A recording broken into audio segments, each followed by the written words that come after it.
Hello friends, welcome back to your channel. तो sample paper 3 जो हमने आपको केमिस्ट्री का दिया था बीएससी नर्सिंग एग्जामिनेशन प्रिपरेशन की, जिसको आप एवीएमयू सेट, एम्स या केजीएमयू या एसजीपीजीआई के लिए यूज कर सकते हैं। ये सेट हमने अब सॉल्व कर दिया है और सॉल्व करके पूरा वीडियो प्रिपेयर कर लिया है। तो watch out for the video. और इस वीडियो का ऑब्जेक्टिव ये है कि आपका कॉन्सेप्ट क्लियर होना चाहिए।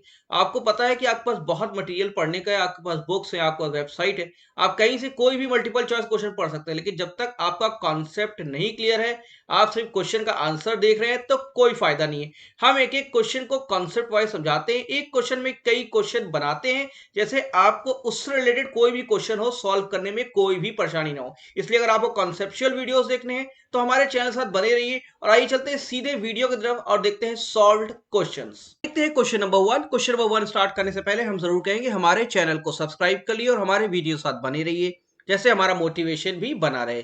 तो क्वेश्चन है, which one of the following is non crystalline और अमॉर्फस। अब देखिए सॉलिड्स क्या होंगे, या तो क्रिस्टलाइन होंगे या तो अमॉर्फस होंगे। ठीक है, जनरल बात किया जाए तो जो अमॉर्फस होंगे वो क्रिस्टलाइन नहीं होंगे। तो अमॉर्फस कहिए, नॉन क्रिस्टलाइन कहिए, एक ही टर्म होता है। ठीक है, ऑप्शन दिया हुआ है डायमंड, ग्रेफाइट, ग्लास और कॉमन सॉल्ट। इसमें आपको बताना है कौन सा अमॉर्फस है जो क्रिस्टलाइन नहीं होता। तो सही आंसर इसका क्या है? इसका सही आंसर है ग्लास। क्यों है इसका सही आंसर ये ग्लास? देखिए ग्लास में क्या होता है, ग्लास में कोई लीनियर अरेंजमेंट ऑफ एटम नहीं होता है। ठीक है, रैंडम अरेंजमेंट होता है। कैसा होता है? रैंडम अरेंजमेंट होता है।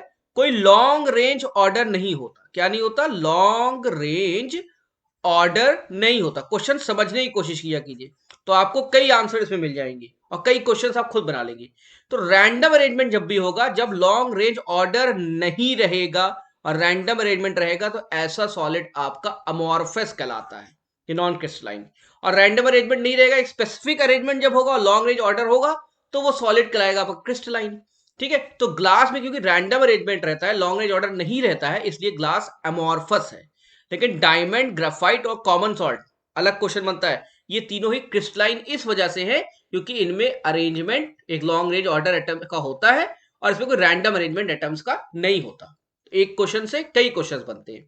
आइए देखते हैं क्वेश्चन नंबर 2। देखिए फिर क्रिस्टलाइन सॉलिड की बात आई। ठीक है, which is not a characteristic. यहां पूछे नॉट, ध्यान दीजिएगा नॉट लिखा हुआ है। तो इसमें से कौन सी कैरेक्टरिस्टिक नहीं है क्रिस्टलाइन सॉलिड? तो अब वो क्रिस्टलाइन सॉलिड समझ में आ गया। इसका लॉन्ग रेंज अरेंजमेंट होता है, स्पेसिफिक अरेंजमेंट होता है। ठीक है, ऑप्शन दिया है they undergo a clean cleavage. पूछा है कौन सा नहीं है ना। तो क्या क्लीन क्लीवेज मतलब क्लीन कट होता है? ये बिल्कुल सही है। जब भी आप क्रिस्टलाइन सॉलिड को कट करेंगे नाइफ से, तो बिल्कुल क्लीन कट होंगे दो पार्ट में। ये कैरेक्टरिस्टिक होती है, तो ये सही है। दे आर ट्रू सॉलिड्स, बिल्कुल ये ट्रू सॉलिड्स होते हैं। ठीक है, दे आर आइसोट्रोपिक, ये ऑप्शन गलत है। And they have sharp melting points, तो मेल्टिंग पॉइंट्स बहुत शार्प होते हैं, फिक्स्ड होते हैं, ये भी ऑप्शन सही है। अब आइसोट्रॉपिक गलत है। तो आइसोट्रॉपिक का मतलब पता होना चाहिए क्या है। ठीक है, तो आइसोट्रॉपिक का मतलब होता है कि जिसमें डिफरेंट प्रॉपर्टीज हो डिफरेंट डायरेक्शन में। ठीक है, आइसोट्रॉपिक का मतलब होता है कि क्रिस्टल में सेम प्रॉपर्टी होनी चाहिए। ठीक है, सेम प्रॉपर्टी होनी चाहिए डिफरेंट डायरेक्शन में। ठीक है, डिफरेंट डायरेक्शन में अगर सेम प्रॉपर्टी है तो इसे कहते हैं आइसोट्रॉपिक। तो आइसोट्रॉपिक जो होते हैं, ठीक है, वो होते हैं आपके एमॉर्फस वाले, जिनकी सेम प्रॉपर्टी होती है डिफरेंट डायरेक्शन में। लेकिन क्रिस्टलाइन सॉलिड में क्या होता है, उसमें डिफरेंट प्रॉपर्टी होती है। क्या होती है? डिफरेंट प्रॉपर्टी होती है डिफरेंट डायरेक्शन में। तो दोनों चीज डिफरेंट जहां पे है, वो क्रिस्टलाइन सॉलिड प्रॉपर्टी होती है। इसलिए क्रिस्टलाइन सॉलिड क्योंकि डिफरेंट प्रॉपर्टी डिफरेंट डायरेक्शन में, इसलिए आइसोट्रोपिक नहीं होती। आइसोट्रोपिक अमॉर्फस होते हैं। तो जो अमॉर्फस होते हैं, आइसोट्रोपिक होते हैं। जो क्रिस्टलाइन सॉलिड क्या होते हैं? क्रिस्टलाइन सॉलिड के लिए टर्म यूज होता है एनीसोट्रोपिक। क्या होता है? एनीसोट्रोपिक। देखिए सब याद रख लिए, कहीं से भी क्वेश्चन बन सकता है। तो क्रिस्टलाइन सॉलिड हो गए एनीसोट्रोपिक, और आपके जो अमॉर्फस हो गए वो हो गए आइसोट्रोपिक। ठीक है, तो अमॉर्फस आइसोट्रोपिक हो गए और क्रिस्टलाइन हो गए एनीसोट्रोपिक, क्योंकि इनकी डिफरेंट प्रॉपर्टी डिफरेंट डायरेक्शन में। ओके, अब देखिए नेक्स्ट क्वेश्चन देखते हैं। क्वार्ट्ज की बात आ रही है। Okay, quartz. अब ये क्वार्ट्ज क्या है? इससे पूछा है quartz is an example of. ठीक, थोड़ा बड़ा कर लेते हैं। Quartz is an example of molecular solid, ionic solid और कोवलेंट सॉलिड की मेटालिक सॉलिड। ये आपको बताना है। ठीक है, तो इसका जो सही आंसर है वो क्या होगा? इसका सही आंसर है कोवलेंट सॉलिड। अब आप कह रहे होंगे क्यों? इसलिए होता है कि क्वार्ट्ज के जो कॉन्स्टिट्यूएंट पार्टिकल होते हैं ना, मतलब जिससे बना हुआ है, पार्टिकल्स जिससे वो बना हुआ है, ये सभी एक दूसरे से अटैच है कोवेलेंट बॉन्ड से। किससे अटैच्ड है? कोवेलेंट बॉन्ड से अटैच्ड है। इस वजह से ये कोवेलेंट सॉलिड कहलाते हैं, क्योंकि कोवेलेंट बॉन्ड है अंदर।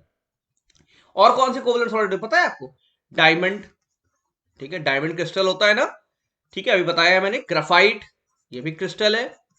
सिलिकन, ये भी क्रिस्टल है, क्रिस्टलाइन सॉलिड है ये सब, ठीक है। तो डायमंड, ग्राफाइट, सिलिकॉन, क्वार्ट्ज, ये सब क्रिस्टलाइन सॉलिड्स हैं, और ये सब कोवेलेंट सॉलिड्स भी हैं, ठीक है। ये भी डायमंड, ग्राफाइट और सिलिकॉन भी कोवेलेंट सॉलिड है। तो नया क्वेश्चन बन गया, कोवेलेंट सॉलिड अब डायमंड, ग्राफाइट, सिलिकॉन भी होते हैं, ठीक है।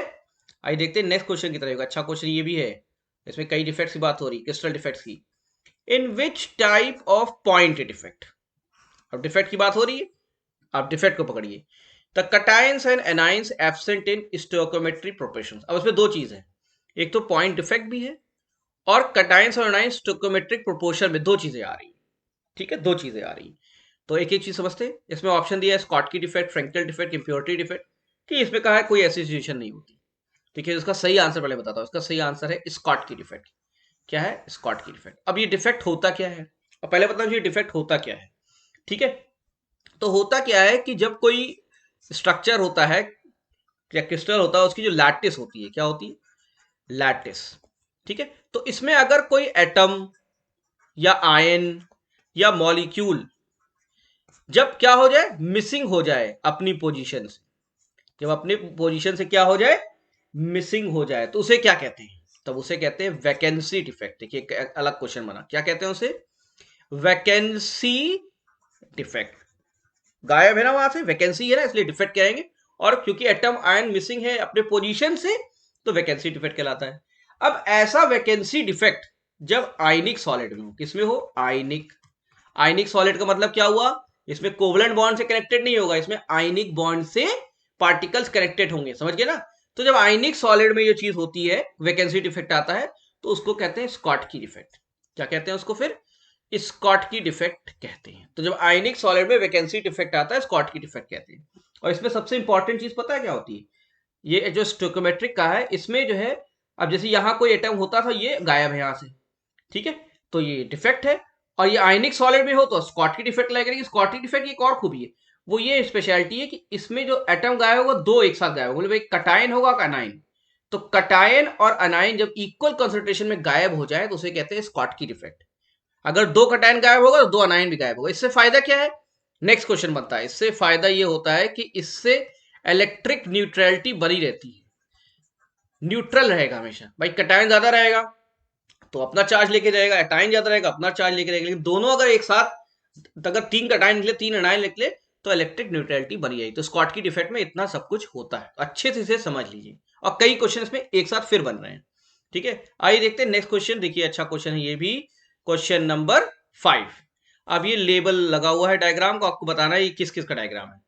देखिए इसमें कंडक्शन बैंड है, वैलेंस बैंड है, इसमें थोड़ा एनर्जी गैप दिखा रहा है और एनर्जी गैप इसमें ज्यादा दिखा रहा है। आप समझ लीजिए, जब भी जो है वैलेंस और कंडक्शन बैंड के बीच में गैप नहीं होगा तो कंडक्शन होगा, तो कंडक्टर कहलाएंगे वो। यहां पे कोई एनर्जी गैप नहीं है ना, तो जब मिसिंग रहता है या लेस होता है, तो कंडक्टर कौन होते हैं? मेटल्स होते हैं। आपको पता है इलेक्ट्रिसिटी पास होती है खटाक से मेटल के बीच में से। तो ये तो वैलेंस और कंडक्शन के बीच में कोई गैप ही नहीं है, तो सिंपल सी बात है, ये मेटल्स है, ठीक है। क्या है? मेटल्स। और जहां बहुत एनर्जी गैप है, तो वहां कंडक्शन नहीं होगा इलेक्ट्रिसिटी का या किसी भी चीज का, तो वो क्या है? नॉन मेटल्स होंगे। तो आपको बिल्कुल क्लियर, नॉन मेटल। और ये बीच के पोर्शन में अगर थोड़ा सा एनर्जी गैप बचता है, तो बहुत इंपॉर्टेंट बनते हैं। वो क्या बनते हैं? Semi conductor. सिलिकॉन जैसे होता है सेमी कंडक्टर, जिससे पूरा कंप्यूटर सिस्टम बन रहा है, सेमी कंडक्टर। तो पहला वाला मेटल होगा, बीच वाला सेमी कंडक्टर, तीसरा नॉन मेटल। सही ऑप्शन इसका क्या है? सही ऑप्शन इसका ऑप्शन नंबर सी, पहला मेटल है जिसमें एनर्जी गैप नहीं है या बहुत कम हो। सेमीकंडक्टर जिसमें इंटरमीडिएट गैप हो, नॉन मेटल जिसमें बहुत ज्यादा एनर्जी गैप हो, वैलेंस और कंडक्शन बैंड में। तो अलग अलग से भी क्वेश्चन आ सकता है ये स्पेसिफिकली, ओके। आइए चलते नेक्स्ट क्वेश्चन की तरफ। देखिए अच्छा सा क्वेश्चन है ये भी। ये कह रहा है कि what is an alloy of copper and zinc called. अब अलॉय की बात आ गई, तो ऐसा अलॉय जो कॉपर और जिंक का है, इसको क्या कहते हैं? Bronze, German silver, brass, solder. अच्छा क्वेश्चन है, ब्रास कहते हैं। तो कॉपर और जिंक क्या बनाता है? ब्रास। अगर कॉपर और टिन हो जाता तो क्या हो जाता? ब्रॉन्ज। याद रखिएगा, ब्रॉन्ज, कॉपर और टिन है। आइए देखते हैं next question. Question number 7, which of the following is a true solution? अभी बात आ गई ट्रू सॉल्यूशन। पहले आपको पता होना चाहिए ट्रू सॉल्यूशन है क्या, तभी तो आप जान पाएंगे कि इसमें से सॉल्ट सॉल्यूशन ट्रू है कि इंक है कि ब्लड है कि स्टार्च है। तो ट्रू सॉल्यूशन क्या होता है? देखिए, ट्रू सॉल्यूशन जो होता है, इसकी जो स्पेशलिटी है वो होमोजेनस होता है। होमोजेनस से मतलब आप क्या समझते हैं? होमोजेनस में मतलब दो चीजें हैं उसमें, लेकिन दोनों इतनी ज्यादा एक दूसरे में डिसॉल्व है कि एक ही जैसी दिख रही है ना, मतलब आप सेपरेट नहीं कर पा रहे हैं। तो जब दो होमोजेनस हमेशा मिक्सचर होता है, होमोजेनस भी, तो दो चीजें मिक्स हैं, तो या तीन चीजें भी हो सकती, लेकिन उसमें जब मिक्सिंग होती है तो पार्टिकल साइज जो होता है, जो पार्टिकल साइज है ना, मिक्सिंग हो रही है तो पार्टिकल साइज भी होगा। तो पार्टिकल साइज जो है लेस देन 1 नैनोमीटर होता है, 10⁻⁹ से कम होता है। तो जब ऐसी मिक्सिंग होती है तो होमोजेनस मिक्सचर बनता है और लगता ही नहीं कि पार्टिकल मिक्स है, लगता है एक ही सॉल्यूशन है। लेकिन जब इससे बड़ा साइज होगा तो अलग अलग दिखेंगे पार्टिकल, तो उसको कहेंगे हेट्रोजेनस। क्योंकि अलग अलग दिख रहा है दोनों चीजें, तो हेट्रोजेनस कहलाएंगे। तो पार्टिकल साइज से होमोजेनस हो जाता है, ठीक है, लेकिन है मिक्सचर ही। तो इसमें जो है आपका सॉल्ट सॉल्यूशन जो है, जब आप मिक्स करते हैं तो इसका पार्टिकल साइज है 10⁻⁹ में 1 नैनोमीटर से कम हो जाता है, इसलिए सॉल्ट सॉल्यूशन ट्रू सॉल्यूशन। जबकि इंक, ब्लड और स्टार सॉल्यूशन ये सब क्या है? ये सब क्या है? ट्रू सॉल्यूशन नहीं, बल्कि क्या है? कोलॉइड्स है। याद रखिएगा, क्या एग्जांपल है इसके? कोलॉइड्स है ये, कोलॉइड्स, कोलॉइडल सॉल्यूशंस है। ओके, आइए चलते हैं नेक्स्ट क्वेश्चन की तरफ। क्वेश्चन नंबर 8, देखिए समझिए क्वेश्चन, क्वेश्चन समझते रहिए। क्वेश्चंस को आपको याद नहीं करना है। कितना आप याद करेंगे, कितनी प्रैक्टिस करेंगे? जब तक आप क्वेश्चन समझेंगे नहीं, सारी पढ़ाई बेकार हो जाती है। तो हमारा ऑब्जेक्टिव है आपको क्वेश्चन समझाना। Which of the following is not a type of electrochemical cell? Not a type of electrochemical cell. तो पहले आपको ये पता होना चाहिए इलेक्ट्रोकेमिकल सेल है क्या, जिसमें दो टर्म, इलेक्ट्रो और केमिकल। इलेक्ट्रो और केमिकल। जब भी कोई सेल, ठीक है, इस तरीके से वर्क करे कि वो इलेक्ट्रिक एनर्जी को यूज करके केमिकल एनर्जी प्रोड्यूस करे, या केमिकल एनर्जी को यूज करके, केमिकल रिएक्शंस को यूज करके इलेक्ट्रिकल एनर्जी प्रोड्यूस करे, ये दोनों चीजें होनी चाहिए, तब वो इलेक्ट्रोकेमिकल सेल कहलाती है। अब इसमें ऑप्शन दिया है वोल्टाइक, फोटोवोल्टाइक, इलेक्ट्रोलिटिक और फ्यूल सेल। तो इसका सही आंसर पहले बताता हूं मैं, इसका सही आंसर है फोटोवोल्टाइक। ये नहीं है इलेक्ट्रोकेमिकल सेल। क्यों? क्योंकि इलेक्ट्रोकेमिकल से वही होगा जहां इलेक्ट्रिकल और केमिकल दोनों इन्वॉल्व है। लेकिन फोटोवोल्टाइक में क्या है? लाइट एनर्जी जो होती है ना, लाइट, ये एनर्जी यूज होती है इलेक्ट्रिक करंट प्रोड्यूस करने के लिए।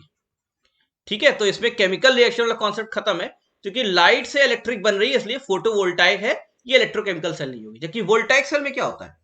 ये वोल्टाइक सेल है आपकी, वोल्टाइक सेल में केमिकल रिएक्शन से इलेक्ट्रिकल एनर्जी बनती रही है। क्वेश्चन बता रहा हूं, ये भी क्वेश्चन आ सकता है। वोल्टाइक सेल में केमिकल से इलेक्ट्रिकल एनर्जी बन रही है, इलेक्ट्रोलिटिक सेल में इलेक्ट्रिकल से केमिकल रिएक्शन हो रहा है, ठीक है, और फ्यूल सेल में क्या हो रहा है? केमिकल रिएक्शन से इलेक्ट्रिकल एनर्जी बन रही है। तो voltaic cell chemical to electrical, electrolytic electric से केमिकल, और फ्यूल सेल में केमिकल से इलेक्ट्रिकल, और फोटोवोल्टाइक में लाइट से इलेक्ट्रिकल। क्योंकि लाइट से इलेक्ट्रिकल है, इलेक्ट्रिकल और केमिकल दोनों इन्वॉल्व नहीं है, इसलिए इलेक्ट्रोकेमिकल सेल नहीं है फोटोवोल्टाइक। ओके, आइए देखते हैं नेक्स्ट क्वेश्चन। क्वेश्चन पहले समझ लेते हैं। Which of the following conditions, condition पूछ रहा है, are satisfied when the cell reaction in electrochemical cell is spontaneous? ठीक है, क्वेश्चन बहुत इजी है, दूसरी तरीके से समझना है आपको। यहां पे टर्म जब भी स्पॉन्टेनियस आ जाए तो एक ऐसा प्रोसेस है जो हो रहा है और नॉन स्पॉन्टेनियस नहीं हो रहा है। अब कुछ भी हो, चाहे केमिकल रिएक्शन हो, चाहे इलेक्ट्रोकेमिकल सेल हो, कोई भी चीज। तो इस कंडीशन को होने के लिए नेचर में भी कोई भी चीज हो रही है, अगर उसे स्पॉन्टेनियस होना है, क्या होना है? स्पॉन्टेनियस। अगर स्पॉन्टेनियस होगा तभी वो वर्क भी करेगा, नॉन स्पॉन्टेनियस वर्क नहीं करता। तो उसके लिए क्या होना चाहिए? जो डेल्टा जी की वैल्यू है ना, याद रखिए, गिब्स फ्री एनर्जी हमेशा लेस देन 0 होनी चाहिए। ये सही आंसर ये है। तो डेल्टा जी क्या है यहाँ पे? गिब्स फ्री एनर्जी का नाम सुना है, तो यही है, गिब्स फ्री एनर्जी चेंज है ये, ठीक है, गिब्स फ्री एनर्जी।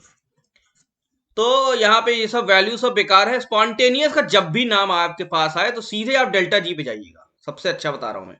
जब भी स्पॉन्टेनियस नाम है, डेल्टा जी की तरफ भागो और लेस देन 0 कर दो, वही spontaneous. Okay, question number 10। Question number 10 कह रहा है अलग अलग टाइप के क्वेश्चन है। Find the number of electrons, क्या पता लगाना? इलेक्ट्रॉन्स क्या? ट्रांसफर्ड। इक्वेशन दी हुई है, अब कह रहा है कितना इलेक्ट्रॉन ट्रांसफर हुआ। इक्वेशन देखिए बहुत इजी है, यहां प्लस साइन लगा हुआ है सिंगल और 2 लिखा हुआ है, तो 2Ag किसमें कन्वर्ट हो गया? 2Ag में। और यहां पे 2+ फिर हो गया, ठीक है, यहां सिंगल प्लस था, यहां 2+ हो गया। तो मतलब इसने क्या किया कि कॉपर से 2 इलेक्ट्रॉन लेके उसको बना दिया कॉपर 2+, और 2Ag ने क्या किया, अब यहां 2 था ना, इसलिए 2 इलेक्ट्रॉन वैसे ही हो गए और वो कन्वर्ट हो गया 2Ag में। तो कितने इलेक्ट्रॉन हुए? 2। सही आंसर क्या है? 2, 2। ओके, आइए चलते हैं नेक्स्ट क्वेश्चन की तरफ। नेक्स्ट क्वेश्चन कह रहा है for a second order reaction, for a second order reaction what is the unit of the rate of reaction? तो सेकेंड ऑर्डर के लिए यूनिट क्या होगी? अब क्वेश्चन इसमें क्या है, पूछ रहा है, देखिए कई कई चीज बन रही है इसमें। पहले पूछ रहा है यूनिट किसकी? रेट ऑफ द रिएक्शन की, ये आपको मालूम होनी चाहिए। तो क्या होती है यूनिट रेट ऑफ रिएक्शन की, बताइए। तो यूनिट जो होती है रेट ऑफ रिएक्शन की वो होती है मोल, ठीक है, L raise to the power -1, याद कर लीजिएगा इसे, 1 minus N raise to power -1 minus N, और एस रेस टू पावर -1। हो सकता है डायरेक्ट ऐसे ही क्वेश्चन आ जाए कि यूनिट क्या होती है रेट ऑफ रिएक्शन को पता होना चाहिए, mole L raise power -1, 1 raise to power 1 minus N, S -1। N क्या है यहाँ पे? एन ऑर्डर है, ठीक है। ऑर्डर कितना बोला है यहाँ पे? 2, सेकेंड ऑर्डर। अब यूनिट क्या होगी इसमें फॉर्मूला में डाल दीजिए। तो यहाँ पे क्या हो जाएगा, ये हो जाएगा मोल, ठीक है, एल एस पावर -1 और 1 -2 क्योंकि ऑर्डर 2 है, और एस -1। तो इसको जब सॉल्व करेंगे ना, ये ब्रैकेट खुलेगा, ये -1 हो जाएगा, तो ब्रैकेट खुलेगा, ये तो क्या वैल्यू ले लेगा, ये ले लेगा मोल रेस टू पावर -1 ले लेगा, और ये क्योंकि नेगेटिव नेगेटिव प्लस हो जाता है तो एल हो जाएगा ये सिंपल, और एस रेस पावर -1 रहेगा। तो इसका सही आंसर क्या होगा? सही आंसर है ऑप्शन नंबर 3। तो इसका सही आंसर है ऑप्शन नंबर 3। यूनिट याद कर लीजिएगा रेट ऑफ रिएक्शन की। नया क्वेश्चन। नेक्स्ट क्वेश्चन से चलते हैं, क्वेश्चन नंबर 12। क्वेश्चन नंबर 12 कह रहा है कि which of the following is not a direct factor? हमेशा टर्म पकड़ा कीजिए। अगर आप इंग्लिश का पेपर है, जैसे आप इंग्लिश मीडियम है तो बहुत अच्छी बात है, अगर हिंदी मीडियम थोड़ा प्रॉब्लम हो रही है तो टर्म पकड़ा कीजिए। टर्म क्या है इंपॉर्टेंट, ठीक है। कह रहा विच of the following is not a direct factor affecting the rate of reaction. तो मतलब पूछ रहा है ऐसे फैक्टर जो रेट ऑफ रिएक्शन को जानिए पहले, और उसके बाद पूछिए डायरेक्ट फैक्टर नहीं है। Temperature, temperature rate of reaction को हमेशा बढ़ाता है, ठीक है।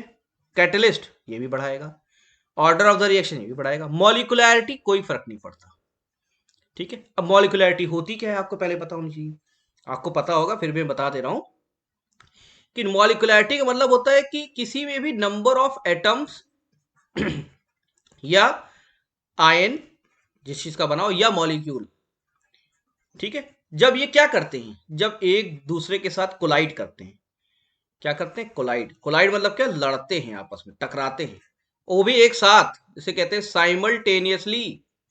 इसका मतलब क्या हुआ? साइमल्टेनियसली वे एक दूसरे से टकराते हैं, तो उससे क्या होता है? रिएक्शन होता है।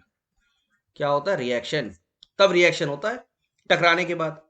तो क्या होता है कि ये डायरेक्टली नहीं इफेक्ट करता रेट ऑफ रिएक्शन। ये तो होता है कि रिएक्शन हो, लेकिन रेट ऑफ रिएक्शन इससे गवर्न नहीं होता, मॉलिकुलैरिटी से डायरेक्टली नहीं रिफर करता। आप बढ़ा देंगे इसका कोलिजन तो होगा, लेकिन आपको ये इसकी वजह से हो रहा है तो नहीं है। तो मॉलिकुलैरिटी जो कि शो करता है कि नंबर ऑफ एटम्स आयंस और मॉलिक्यूल जो कोलाइड करते हैं साइमल्टेनियसली, जैसे कि रिएक्शन हो, वो डायरेक्टली इफेक्ट नहीं करता रेट ऑफ रिएक्शन को। टेम्परेचर करता है, कैटलिस्ट भी करेगा, ऑर्डर ऑफ द रिएक्शन भी करेगा। देखिए नेक्स्ट क्वेश्चन उसी का आ रहा है।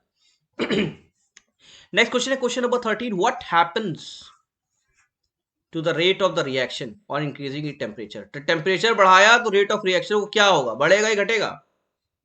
क्या होगा? बहुत से ऑप्शन दिए हुए हैं यहाँ पे, सही ऑप्शन में डिस्कस करूंगा direct. Rate of reaction increase कर जाएगा। क्यों? क्यों इंक्रीज करेगा? देखिए जब भी आप टेम्परेचर बढ़ाओगे तो क्या होगा? एनर्जी बढ़ेगी। तो जो पार्टिकल है जिसका वो बना हुआ है, उसकी जो एवरेज काइनेटिक एनर्जी होती है ना, काइनेटिक एनर्जी समझते हैं ना, वो बढ़ जाएगी। टेम्परेचर बढ़ाया, एनर्जी मिली, सारे पार्टिकल की एनर्जी बढ़ गई, काइनेटिक एनर्जी बढ़ गई। जब बढ़ गई तो क्या होंगे? आपस में टकराना जो है उनका जो कोलिजन है वो बढ़ जाएगा। जब वो बढ़ेगा तो रिएक्शन भी बढ़ जाएगा। तो रिएक्शन का रेट क्या होगा? टेम्परेचर बढ़ाने से बढ़ जाएगा। तो इंक्रीज का रेट टेम्परेचर क्या होता है? रेट ऑफ रिएक्शन बढ़ जाता है। क्वेश्चन नंबर 14 देखिए। क्वेश्चन नंबर 14 लॉ के ऊपर है कि which of the following laws, मैंने कहा था लॉज याद कर लीजिएगा, ठीक है। स्टेट, क्योंकि डायरेक्ट क्वेश्चन आ जाता है ऐसे, the rate of a chemical reaction is directly proportional to concentration of reactants. ये कह रहा है जो रेट है वो डायरेक्टली प्रोपोर्शनल है जो कंसंट्रेशन होता है रिएक्टेंट्स का, जो मिलके रिएक्शन कर रहे हैं, उसके डायरेक्टली प्रोपोर्शनल है। ठीक है, जैसे रिएक्टेंट्स का कॉन्सेंट्रेशन बढ़ेगा, रेट ऑफ रिएक्शन बढ़ जाएगा, इनका कहना ये है। तो कौन सा लॉ है? ये लॉ ऑफ मास एक्शन। सही आंसर क्या है इसका? Law of mass action. Number 15 देखिए, रिएक्शन पे ही है। What happens to the value of delta G? देखिए डेल्टा जी फिर आ गया। डेल्टा जी नेगेटिव होना चाहिए, लेस देन 0 होना चाहिए, रिएक्शन क्या हो? स्पॉन्टेनियस हो। तो value of what happens to the value of delta G when catalyst is added. तो कह रहा है कैटलिस्ट जब डालेंगे आप, तो डेल्टा जी में कोई फर्क पड़ेगा? इंक्रीज करेगा, डिक्रीज करेगा, अनचेंज रहेगा कि कोई फर्क नहीं पड़ता? ठीक है, तो आपको पहले बताना चाहिए डेल्टा जी है क्या? डेल्टा जी मैंने बताया गिब्स फ्री एनर्जी है, पहले बता चुका हूं, गिब्स फ्री एनर्जी चेंज है वो।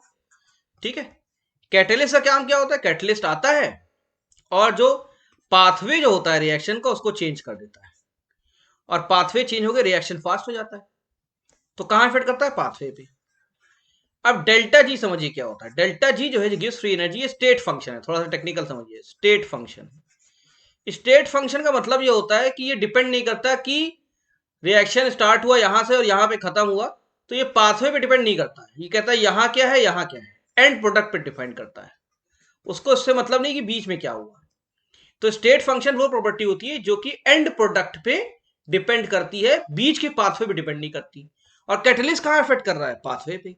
तो जब कैटलिस्ट पाथवे पे इफेक्ट कर रहा है और डेल्टा जी कोई मतलब ही नहीं है पाथवे से, उसको मतलब है शुरू और आखिरी की चीजों पे, ठीक है, तो उससे क्या फर्क पड़ेगा? कोई फर्क नहीं पड़ेगा। तो डेल्टा जी अनचेंज रहेगा। क्या रहेगा? अनचेंज, क्योंकि it is a state function, it is independent of the pathway. Okay, और डेल्टा जी किस पे डिपेंड करता है वो पता है, एंथैल्पी और एंट्रोपी, अभी आगे डिस्कस करेंगे। तो नेक्स्ट क्वेश्चन आ रहा है कि देखिए, अच्छा क्वेश्चन है ये भी, कि अलग टाइप का। What is the process, process पूछ रहा है, called when the molecule of a substance, मतलब कोई भी मॉलिक्यूल किसी भी चीज का, रिटेन्ड, टिके हुए हैं, रुके हुए हैं, at the surface of a solid और लिक्विड। अब चाहे सॉलिड हो या लिक्विड हो, बात समझिएगा, लेकिन उसका जो सरफेस है, सरफेस मतलब बाहरी सतह, उस पर रुका हुआ है बाहर का मॉलिक्यूल आके, कोई चीज आई सॉलिड के सरफेस पे पड़ी, अंदर नहीं जा रही है, लिक्विड के सरफेस पड़ी, अंदर नहीं जा रही है, तो इसको क्या कहते हैं? एब्जॉर्प्शन, एड्सॉर्प्शन, सॉर्प्शन की डिसॉर्प्शन। सही आंसर इसका देखिए, याद रखिएगा, एड्सॉर्प्शन। अगर अंदर चला जाता तो एब्जॉर्प्शन कहलाता, लेकिन क्योंकि ऊपर रुका हुआ है इसलिए कहलाएगा एड्सॉर्प्शन, याद रखिएगा। ठीक है। Next question, question number 17। Question number 17 कह रहा है कि which of the following colloidal, पहले तो कह दिया कोलॉइडल है ही है, ठीक है, represents a gel, which of the following colloidal system represents a gel? अभी देखिए, अच्छा क्वेश्चन है और बहुत आता है। तो कोलॉइड आपको पता है हेट्रोजेनस मिक्सचर होते हैं, ठीक है, और जेल, जेल में क्या होता है? सॉलिड इन लिक्विड होता है, सॉलिड इन गैस होता है, लिक्विड इन सॉलिड होता है, लिक्विड इन गैस होता है। सही आंसर क्या है इसका? इसका सही आंसर है लिक्विड इन सॉलिड। तो सॉलिड में जब लिक्विड आ जाता है तब उसको जेल कहते हैं। ठीक है, याद रखिए, बहुत इंपॉर्टेंट है। अब ऐसे कौन से और एग्जाम्पल है? तो ऐसे एग्जाम्पल है जैसे जेल, तो आपको पता है, जैसे टूथपेस्ट, टूथपेस्ट, जैम, जैम होता है ना, चीज, रबड़, जिलेटिन, याद रखिएगा, डायरेक्ट क्वेश्चन आ जाए टूथपेस्ट क्या है। ठीक है, तो टूथपेस्ट है, जैम है, क्या है, चीज है, रबर है, और क्या, जिलेटिन, एनिमल प्रोटीन होती है ना, ये सब क्या है? जेल है। और जेल क्या होता है? जिसमें सॉलिड में लिक्विड आ गया। तो लिक्विड कहाँ है? सॉलिड में। तो जब भी कोलॉइड होता है तो उसमें दो फेज होते हैं, एक डिस्पर्स्ड फेज होता है और एक डिस्पर्जन मीडियम होता है। तो डिस्पर्स फेज होता है जो अंदर जाए, और डिस्पर्जन मीडियम जिसमें जाए। तो डिस्पर्स फेज क्या है? जो चीज जा रही है वो लिक्विड जा रही है, और किस में जा रही है? सॉलिड में। तो डिस्पर्शन मीडियम, तो लिक्विड इन सॉलिड। ठीक है, यहां से कई कॉन्सेप्ट आपके क्लियर होंगे। तो जब भी कोलॉइड की बात करेंगे तो उसमें दो फेज होते हैं, डिस्पर्जन और डिस्पर्जन मीडियम और डिस्पर्स फेज। तो मीडियम वो है जिसमें जाए, इसे कहते हैं डिस्पर्जन मीडियम। तो मीडियम कहाँ है? यहाँ पे जेल में, सॉलिड है। और डिस्पर्स फेज क्या है? जो चीज डिस्पर्स होके उसमें जाए, तो क्या जा रही है? लिक्विड जा रही है। तो ये है डिस्पर्स फेज और डिस्पर्जन मीडियम का कॉन्सेप्ट। तो अगर लिक्विड जो है जा रही है सॉलिड में, मतलब लिक्विड डिस्पर्स हो रहा है सॉलिड में, डिस्पर्शन मीडियम में, तो उसे कहते हैं जेल। ठीक है, टूथपेस्ट, जैम, चीज, रबड़, जिलेटिन एग्जांपल है। डायरेक्ट क्वेश्चन भी आ सकता है, अगर मैं कहूं आपको एक और बताता हूं, एक्स्ट्रा क्वेश्चन बताता हूं, गैस अगर लिक्विड में है तो क्या होगा? लिक्विड में गैस चली गई तो लिक्विड क्या हो गया? मीडियम हो गया, डिस्पर्शन मीडियम, और गैस हो गया डिस्पर्स, फिर ये भी क्लोराइड है। इसका कोई एग्जांपल आपको पता है? इसका एग्जांपल है फोम। साबुन का झाग देखा है ना, फोम। और फोम फोम जो है ये गैस है, लिक्विड, ये कोलॉइडल सिस्टम को रिप्रेजेंट करता है। इजी क्वेश्चन आपके लिए, क्योंकि सब चीज डिस्कस कर चुके हैं। Enter which category is colloidal system? Homogeneous, heterogeneous, suspension, true solution. आपको पता है हेट्रोजेनस है। दो चीजें मिक्स हुई हैं, लेकिन पार्टिकल साइज इतना बड़ा है दोनों का, मोर देन 1 नैनोमीटर है, कि वो अलग अलग दिख रही है, इसलिए हेट्रोजेनस है। कम होती तो होमोजेनस कहलाती। Okay. Question number 19, which of the following is example of emulsifier? तो डायरेक्ट क्वेश्चन है, आपको बताना है इसमें से कौन सा इमल्सीफायर है। तो इमल्सीफायर याद रखिए ये है। अब आपको पता होना चाहिए इमल्शन क्या होता है और इमल्सीफायर क्या होता है। देखिए पहले इमल्शन समझिए। इमल्शन, इमल्शन भी जो होता है अलग कॉन्सेप्ट है, ये भी कोलॉइड है। तो कोलॉइड है तो डिस्पर्स फेज भी होगा और डिस्पर्शन मीडियम भी होगा। ठीक है। तो गैस, लिक्विड, सॉलिड, लिक्विड सब डिस्कस कर लिया। इमल्शन में क्या होता है? डिस्पर्स फेज भी लिक्विड होता है, डिस्पर्शन मीडियम भी लिक्विड होता है। लिक्विड लिक्विड में डिस्पर्स्ड है, इसको कहते हैं इमल्शन। ठीक है। और ऐसा कोई सब्सटेंस जो कि ऐड किया जाए इसमें, कि जो इमल्शन बना है वो स्टेबलाइज रहे और टूटे ना, बिखरे ना, अलग अलग ना हो, उस सब्सटेंस को हम इमल्सीफायर कहते हैं। क्या कहते हैं? इमल्सीफायर। तो ये एग्जांपल ये। आइए चलते हैं नेक्स्ट क्वेश्चन की तरफ। Question number 20, which of the following is correct Gibbs equation? Gibbs की सही इक्वेशन क्या है इसमें से? पता है आपको? Option number B. याद कर लीजिएगा, डेल्टा जी मतलब Gibbs free energy change, this is equal to delta H. Delta H क्या है? Enthalpy change, minus T, T क्या है? टेम्परेचर। डेल्टा एस क्या है? Entropy change. याद कर लीजिएगा। तो फ्रेंड्स ये है हमारा पार्ट 1 का। पार्ट 2 का सॉल्यूशन जस्ट हम नेक्स्ट वीडियो लॉन्च करने जा रहे हैं। हमारे चैनल के साथ बने रहिए। कॉन्सेप्ट हमको क्लियर करना है, अच्छे से परफॉर्म करना है हर एग्जामिनेशन को। Best of luck and thank you.